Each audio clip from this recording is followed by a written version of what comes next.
Japan is a land of contrasts. Its capital tilts toward the future like a bullet train, while the countryside is like a step back in time. From forest bathing in the ethereal woods of Aomori to basking in the neon skyline of Shinjuku, we move at electric speed.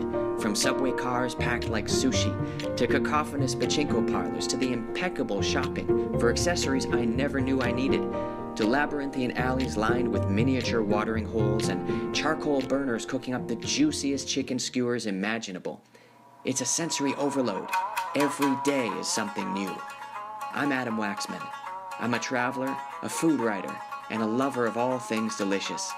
In this season of The Hungry Wanderer, we're going to experience one of my favorite destinations, the land of the rising sun, Japan.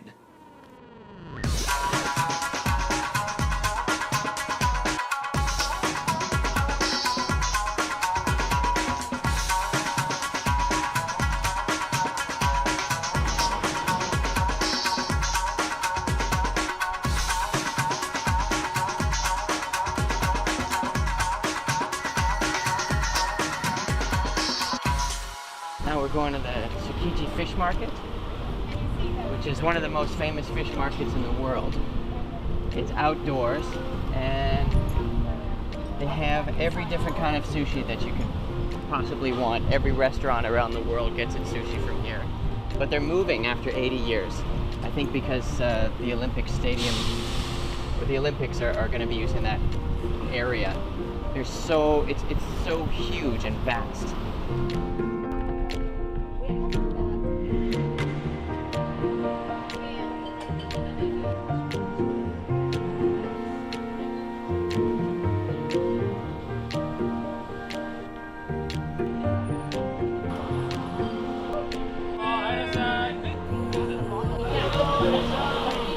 Try this? They're so good. Taste the sea, like the salt, and it's just so good. It's seasonal and regional, and they respect that throughout the country. Every prefecture you go to has a different culinary specialty that makes it worth traveling there.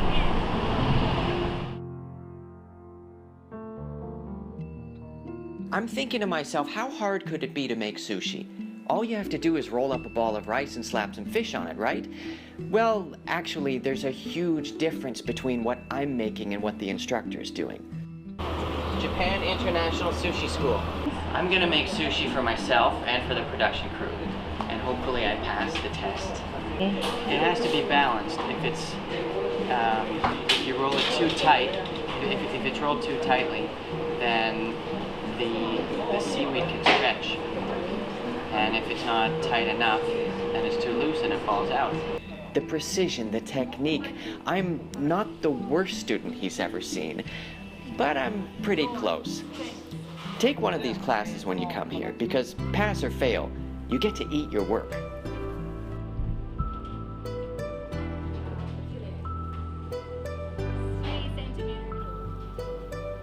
I tend to overportion though. So if it's 11 grams or 12 grams,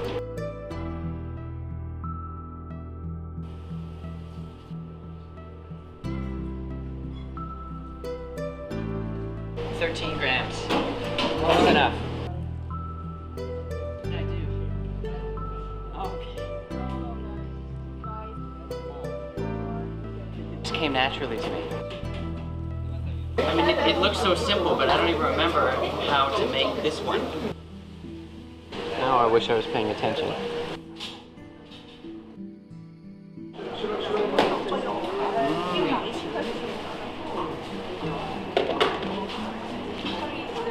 I don't know why it's 10 grams of fish and 20 grams of rice. I prefer the reverse ratio. I feel a sense of accomplishment. The only thing better would have been if I had actually fished these myself. Sushi is with your fingers. It's a finger food. And that's the Edo style, using your fingers, not chopsticks. So, itadakimasu.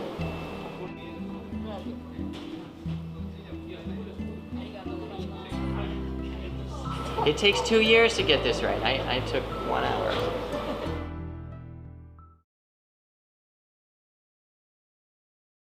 Instant coffee was invented in Japan in 1901, I think.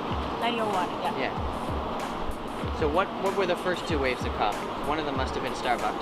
Yes, Starbucks is the second. First one is Kissaten, that's a traditional Japanese coffee shop. Okay. Yes. And what about canned coffee? Where does that fit in? That's an exception. That's totally different. Canned coffee is wonderful. Right. In the summer, you can buy a freezing cold steel Yes. can of coffee Right, and cool down with it. And in the winter, you buy one that's piping hot right. From the vending machine? from the vending machines. That's awesome.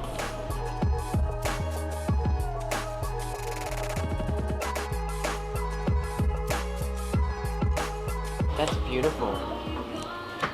That's a good looking espresso.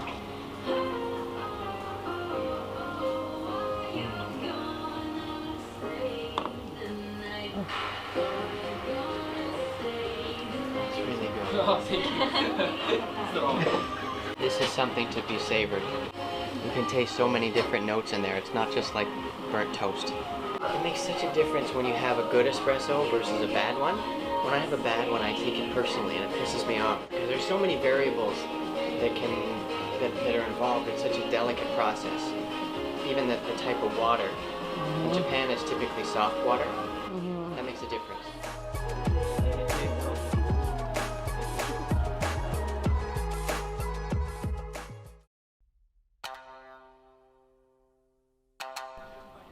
So the sign says, I cannot use the 1 yen, 5 yen coin. This is the coin slit. And it's 350 yen for sake ice cream, 0.9% alcohol. Now I have the ticket for my sake soft ice cream.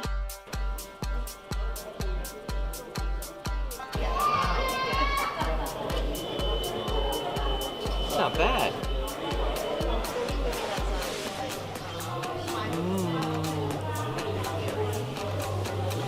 Sake みたいですね。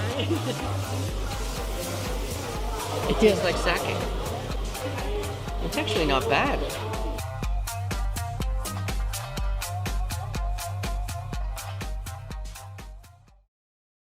The Torii Gate symbolizes that you're passing into a spiritual area. It's like a portal, and every Shinto shrine has one at its entrance. So this shrine is the whole area. You can be walking and say, when are we going to get there? But we're already there. This is the shrine. It's all around us. And the only people that enter it are the priests. We can enter and appreciate this area, but there's a certain point that we can't cross. It's a sanctuary into which only the priests can go. Yeah, there is some.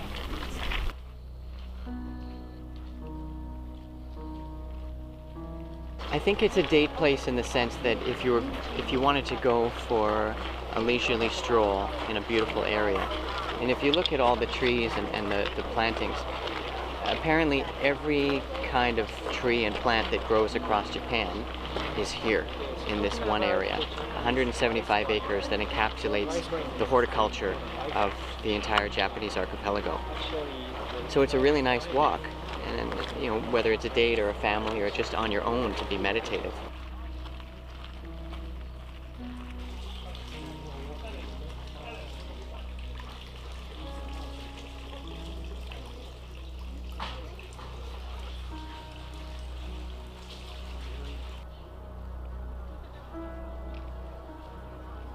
This is called a husband and wife tree. The rope that ties them together symbolizes purity. And a cloud from which the lightning and the rain come down. And that's important because the rain is what replenishes the soil and nourishes the rice that grows. So this is a sacred, it denotes something sacred here.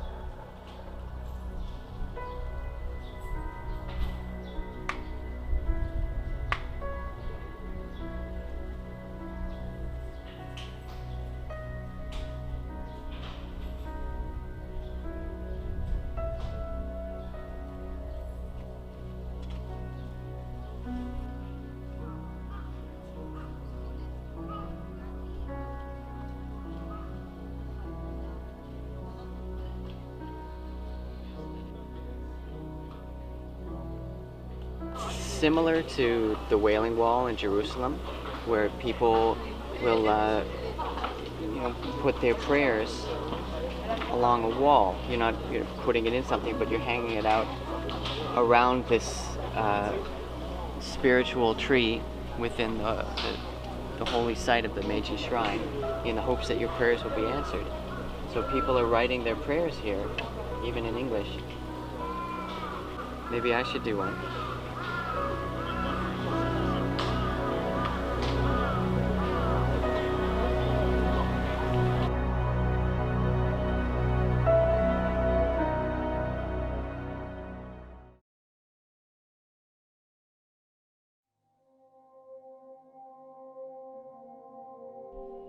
In the subway station, we find all sorts of food vendors like Bagel and Bagel. These bagels look like giant Fruit Loops, and their motto is, "Luck is in the hole." Well, that's what she said. They're low cholesterol, low oil, low calorie, low fat. They've got strawberry bagels, green vegetable bagels, a caramel macchiato bagel, and my favorite, a croissant bagel with cocoa and white chocolate. This is a holistic homeopathic center, and I'm bringing in my beets and orange and chocolate and white chocolate bagels. We think of Japanese cuisine as healthy, but like the rest of the world, not everyone can access the healthiest quality ingredients, so Toyouki Organic Restaurant takes a holistic approach to food. All their staff work on their fertile farmland in neighboring Shizuoka at the base of Mount Fuji. The purity and freshness and flavor of everything is amplified in the energy that it fuels. Vibrant, colorful flowers and herbs are plucked from potted plants and steeped for my tea that rejuvenates me with every sip. Genki ni narimashita. What kind of tea? Banja. I've had bancha before. Banja. Yeah. 3 years banja. 3 years bancha. 3 years fermented banja. Okay. Bye. For your health. Kampai. Bye. What is this? Perilla. Do you know perilla? No. Oh, I want to though. basil. Japanese basil. But okay, when it comes to 23rd, I show you which in the farm. I show you which kind of plant. Okay. What I really like is the minimalist presentation. Like, this is so clean and pretty. So cannabis oil and flax oil. The cannabis oil, I'm a purist. This is very good. A lot of the flax oil that we have is rancid, but this tastes fresh, this cannabis oil.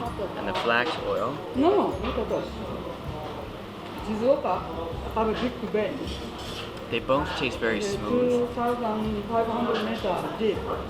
Therefore, they have very good leaf. It's really good. So resource him. Itadakimasu. Please. Sometimes you boil the water, hot water. Then sometimes vegetable skin. You can taste when something's the way it was meant to be. People have Clean, the, organic. Potato, steamed potato. And they want to have These are the bamboo shoots. also this one. They're so good.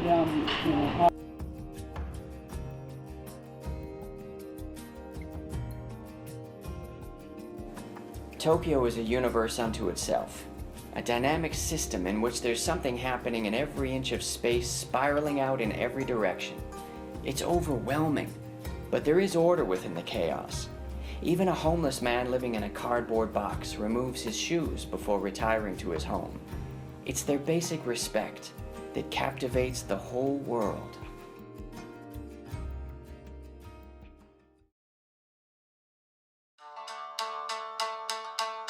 Aomori is the northernmost prefecture on the island of Honshu, and it's renowned for producing most of Japan's apples, breathtaking cherry blossom viewing, giant scallops, the beautiful shamisen guitar, and the mind-blowing Nebuta Festival.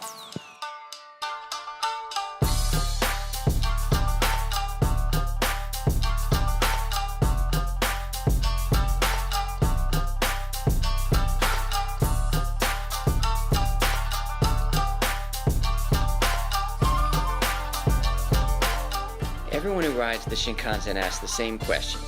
Why can't we have this at home? gliding along the tracks up to 320 kilometers an hour, and you'd never know it. It's so smooth. This is the height of comfortable transportation and the quintessential mode of travel in Japan.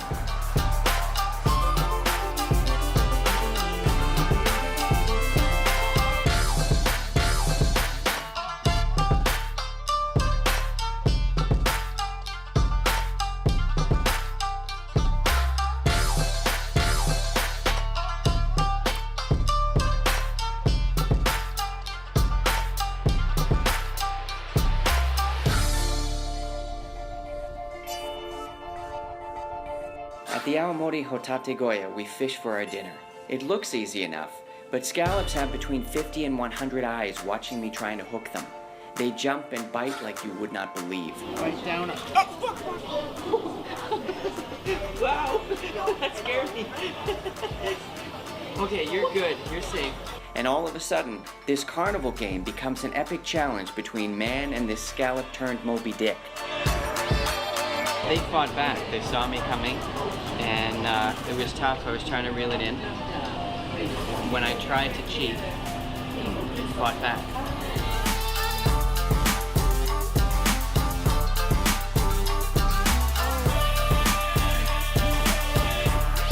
What we're having here, you won't have anywhere else in Japan. They respect the regions and the seasons. So this dish that we're having now in June, you won't be having it in December, and you won't have it even in the neighboring prefecture, because this is Aomori cuisine. I'm not leaving without my spoils. I fought hard for that scallop. It's being grilled, and I'm not going to museums until I get to eat it. Would I make this at home? If I could fish for scallops at home, yes.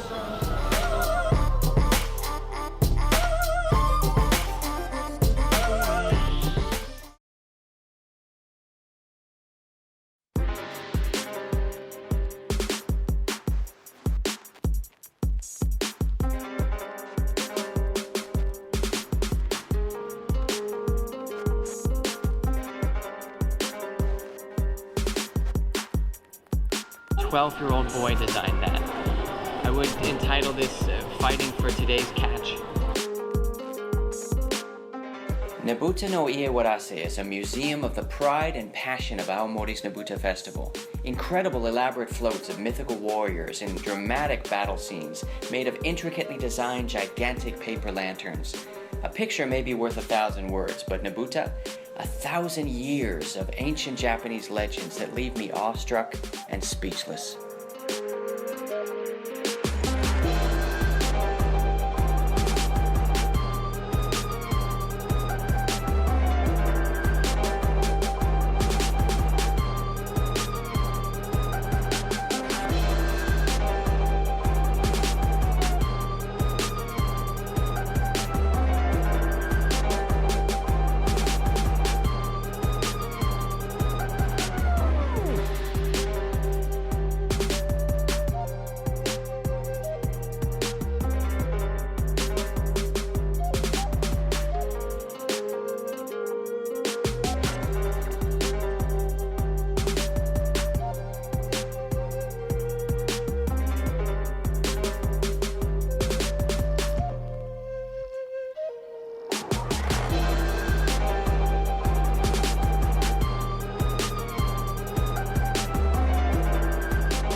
This is really a land of extremes. The fast-paced metropolis that seems never-ending when we're in it quickly gives way to Japan's agrarian countryside and a more traditional culture, one that maintains a quiet spirituality that the city can't afford.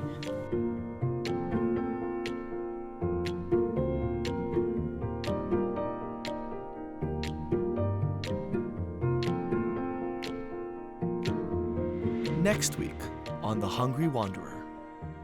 Join Adam as he journeys into the symbiotic forest of Shirakami Sanchi, a World Natural Heritage Site, and gets schooled by an amazing naturalist. How do I do this? I'm so bad at making selfies. Watch him on the hunt in Hirosaki for the best apple pie in the apple capital. And discover with him the legendary talent of a Suguru shamisen master whose hypnotic sounds stir the soul.